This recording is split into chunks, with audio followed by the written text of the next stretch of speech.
Welcome to Healthy versus Toxic, the podcast where licensed mental health professionals explore what makes a relationship healthy or unhealthy or even abusive, all from a scientifically informed perspective. Hello, this is Dr. Grande. Today's question is, how can someone reason with somebody who is delusional? Now, I've heard this question a few times and different versions of this question. And I think sometimes the question is really talking about delusions, but I think sometimes what people mean is, how do I reason with somebody who's not being rational? So I'm going to look at different levels of delusions here so I can really answer kind of all the different types of questions, all the different ranges being expressed here, right? So just somebody who's being irrational all the way up to somebody who actually has a true delusion. So first let's define delusion, right? So a delusional belief is a belief that's maintained despite being contradicted by what is generally accepted to be a rational argument or reality. So we also see with delusions that no matter what evidence is presented, the individual is not going to change their mind. That belief is not going to change. So you could have a lot of strong evidence that's being repeated by a lot of people who are experts, and it wouldn't make any difference. Now, one of the difficult parts about the question, how to reason with somebody who's delusional, is that when you're interacting with people, it'd be hard to know if they are delusional. That's really the realm of mental health counselors to figure out if somebody has true delusions going on or not. We do know that delusions fall on a continuum, though, and I'll explain more about that in a moment, and that kind of covers more of a range here. But when we talk about a true delusion, a pathological delusion, it's really hard to figure this out from a brief interaction. There are alternative explanations to why somebody believes something other than them being delusional. For example, somebody could be misinformed, somebody could just be illogical, somebody could have a temporary bias based on strong emotions. So for example, if somebody's rejected by a romantic partner and they say, well, that person who rejected me is psychopathic, even though there's no evidence to support that. The reason they believe that, of course, could be that rejection, could be that it's an emotionally powerful topic. And we would expect that that belief would be temporary. Now, if the belief were not temporary and that person was rejected by more people, like say 5 or 10 people, and they said that all those people are psychopathic, well, that looks more like a delusion than just kind of an emotionally charged reaction to one situation. I think, too, when considering whether something's delusional or not, it's important to keep in mind that the belief itself isn't necessarily really important. It's the reaction to contradictory evidence.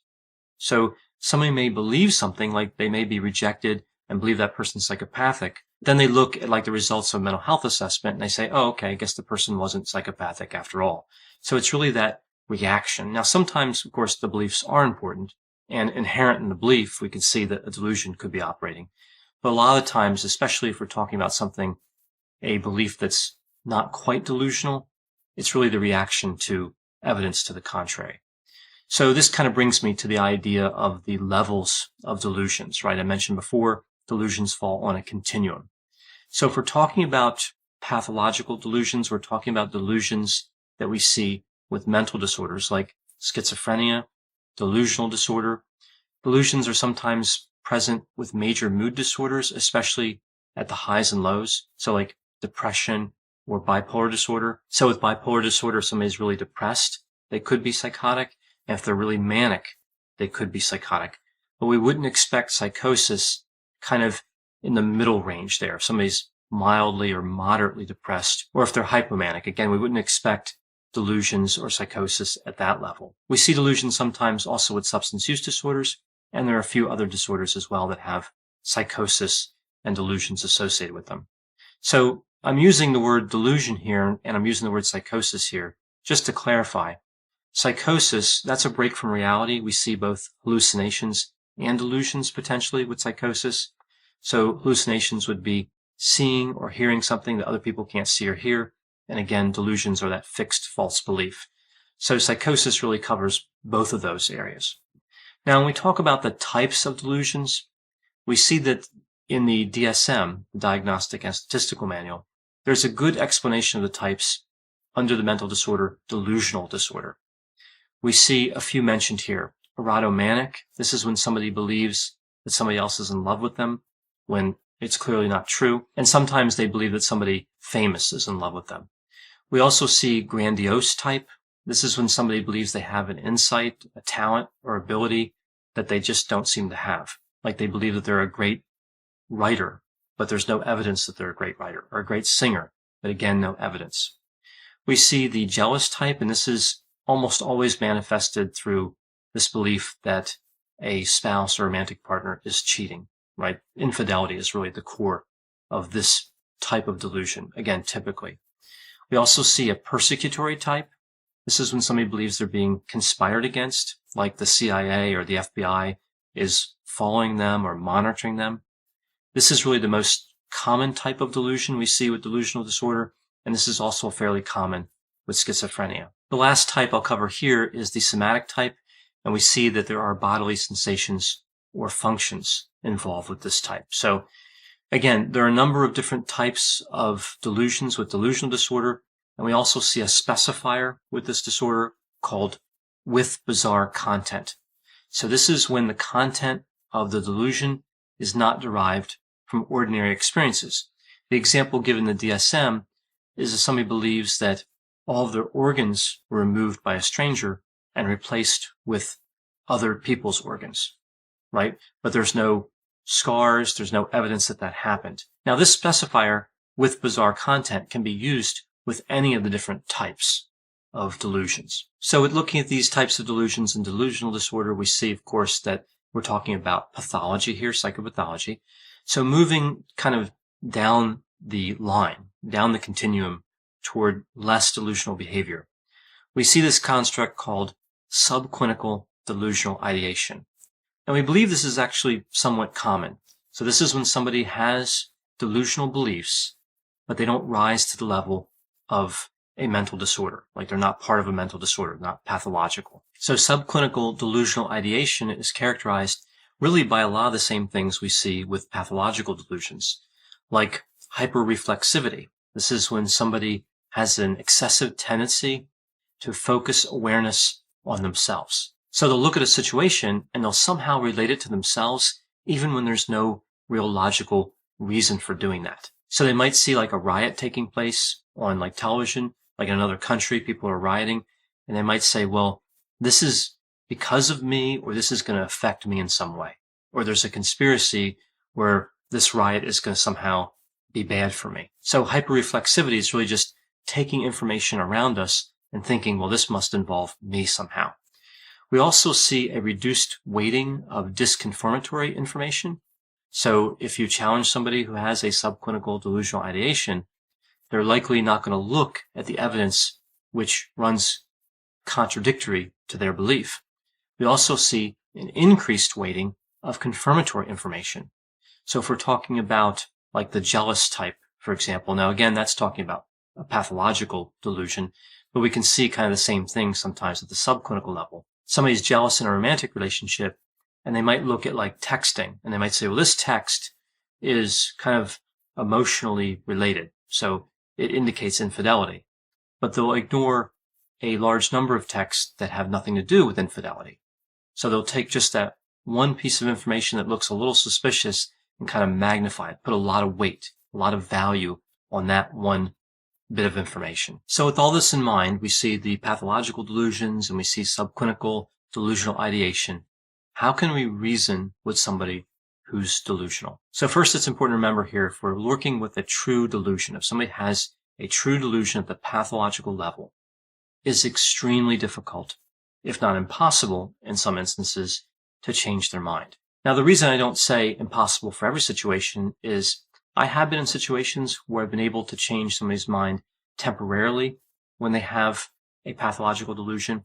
Like there have been situations where I've been working with people and they say, you know, I think there are cameras planted throughout this office. I think looking at your like diplomas on the wall that there's a camera behind that. And I'll get up and take the diploma off the wall and say, well, you can see here, you know, take a look, right? And they say, oh, okay, I was wrong. But that might satisfy them temporarily. But if they really have pathological delusions, like again, stemming from a mental disorder, then often what I've seen is like the next time I would see them, again, they would believe there are cameras in the office.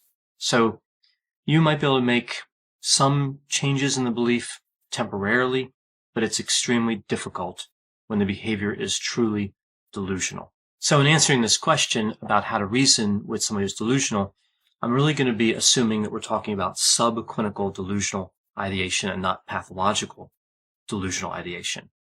So here's some thoughts on kind of reasoning with somebody who has a delusion. I'm going to use a particular delusion as an example for this, and I've used this in prior videos, so some of you may recognize this. There's this delusion about the alien lizard people, where individuals believe that the government and Hollywood have been infiltrated by reptile humanoids.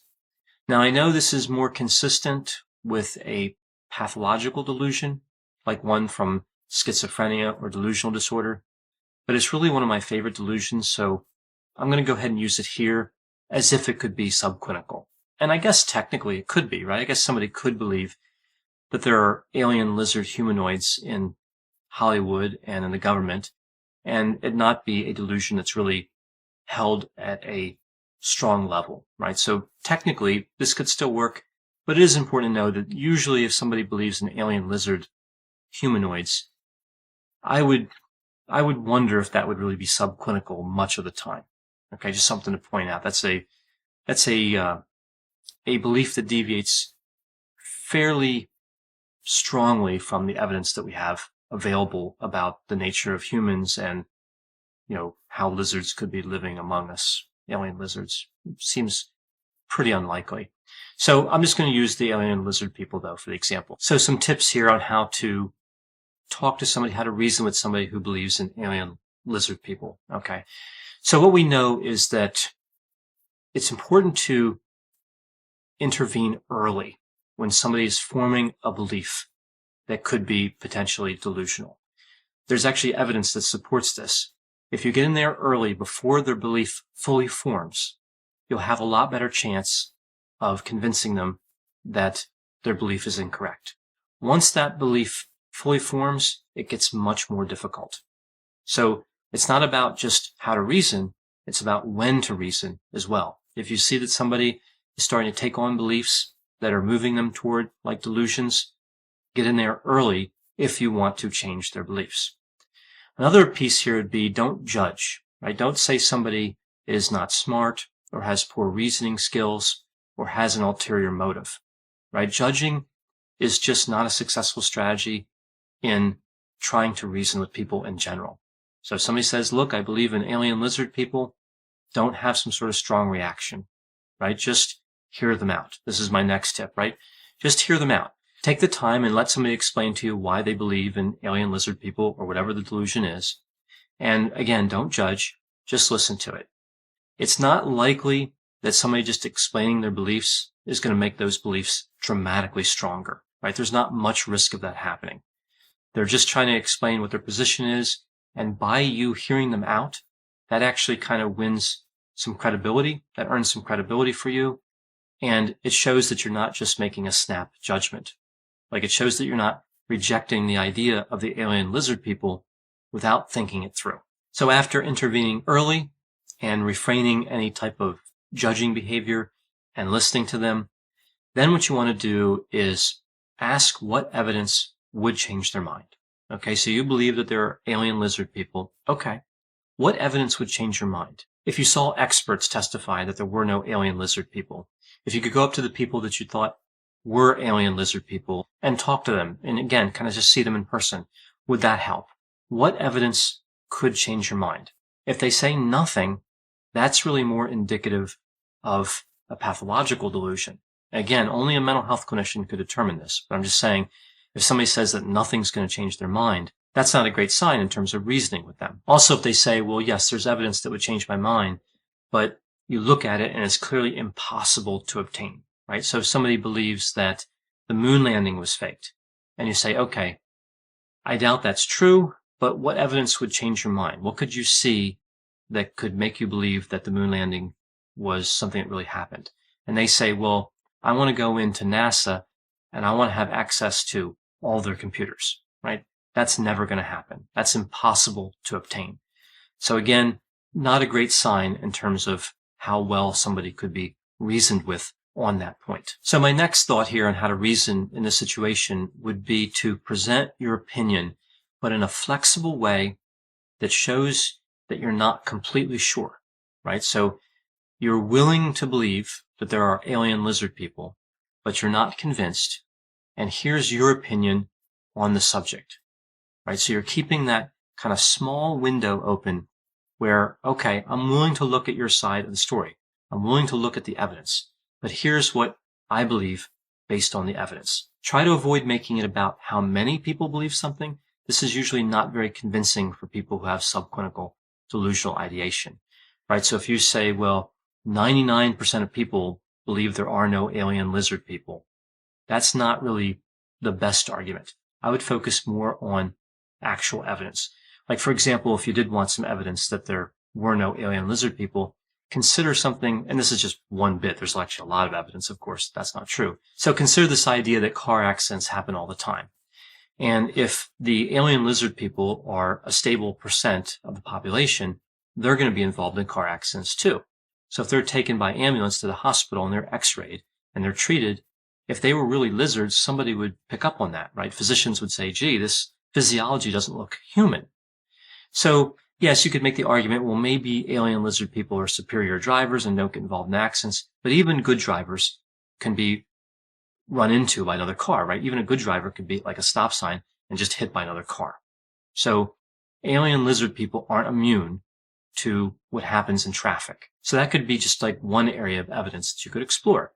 So you'd present that without making it about how many people would also believe that, but just here's the evidence. Here's why I think there probably are no alien lizard people. Another key to reasoning here would be don't insert emotion. If you're really angry at somebody, or even kind of a positive emotion, like if you're laughing at them for their belief, that's still emotion. That's like happiness. That's not a good idea if you're trying to reason with somebody. You're only going to make it seem like you're biased by the emotion. So it's better in this situation to be unemotional, just to be logical and lay out the evidence in a reasoned way. And this is the last kind of thought I have on reasoning with somebody who's delusional. And this is actually really, I think, good advice for negotiating or reasoning with anybody. Leave them a win, right? A lot of times what happens when we're talking to somebody is that we cause a situation where if we're right and they're wrong, then they look like they have lost, right? We haven't left them an opportunity to win. You have to leave people a win when trying to reason with them.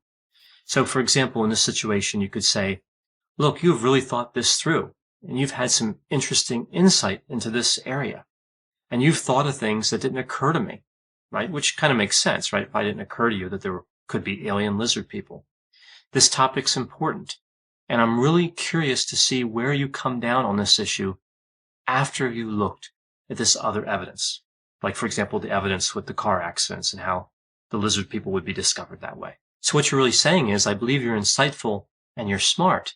And now that you have new information, I'm excited to see how you're going to process that. And I'm excited to continue this dialogue. So now they could come back to you and say, you know what?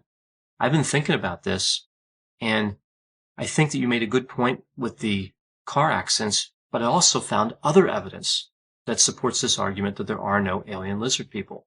So now really, you've just clearly left them a win. They could come back and be kind of excited to tell you that they've not only changed their mind, but they found other evidence that supports that point of view as well. So if you make it about winning and losing, very hard to change somebody's mind.